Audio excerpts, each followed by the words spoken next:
सुप्रभात मेरे प्यारे बच्चों। आज हम करेंगे पाठ दादी माँ के क्वेश्चन आंसर। लेखक को अपनी दादी माँ की याद के साथ साथ बचपन की किन किन बातों की याद आ जाती थी। लेखक हॉस्टल में रहता था। उसे अपने गांव और दादी माँ की बहुत याद आती थी। जरा सी विपरीत परिस्थितियाँ आते ही वह घबरा जाता था। ऐसे ही उसे अपनी दादी माँ की याद आती थी।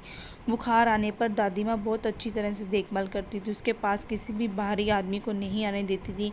खिचड़ी या साबू अच्छी तरह से पका उसे खाना भी देती थी। बीमार आदमी के आसपास की सफाई का भी पूरा ध्यान रखती। दादाजी की मृत्यु जब लेखक के पिता के लोगों के उनके अपनी आर्थिक स्थिति खराब कर ली थी, तब दादी माँ ने अपने कंगन देकर उनकी सहायता की थी। लेखक को बरसात के दिनों में अजीब सी गंध से झाग भरे तालाबों में नहाना याद आता था। बरसात के दिनों में उसे पानी में नहाए बिना नहीं रहा जाता था। लेखक को अपनी दादी माँ और गाँव में बिताए दिनों की बहुत याद आती थी। प्रश्न 2, दादा की मृत्यु के बाद लेखक के घर की आर्थिक स्थिति खराब क्यों हो गई थी। दादा की मृत्यु के बाद घर में आने वाले शुभचिंतकों की कमी नहीं थी। उनमें से अधिक लोग भला चाहने वाले नहीं थे। उन्होंने पिताजी को व्यर्थ के रीति रिवाजों के चक्रों में डालकर उनके पिताजी के श्राद्ध पर बहुत खर्चा करवा दिया। उस खर्चे के लिए पिताजी के पास इतनी पूंजी नहीं थी, जिससे सारी पूंजी उन्होंने बाहर से लोगों से उधार ले ली थी। इसलिए दादाजी की मृत्यु के बाद लेखक के घर की जो आर्थिक स्थिति थी वो खराब हो चुकी थी।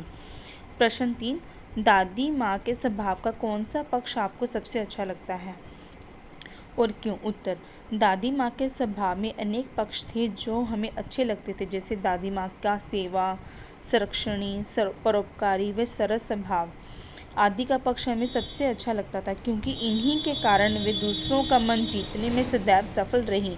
लेखक के बीमार होने पर दादी द्वारा उनकी सेवा करना, रामी चाची की बेटी की शादी पर उनके घर जाकर उसकी सहायता करना, पिछला बकाया ऋण माफ़ करना, पिताजी की आर्थिक स्थिति की तंगी देखकर निशानी सोने के जो उनके दादा ने उन्हें कंगन दिए थे वो उन्हें मदद के लिए उनको दे देना, यही उनका जीवन का प्रमुख उद्देश्य था। मुझे दादी की सहृदयता और कोमलता वाला पक्ष सबसे अच्छा लगता है।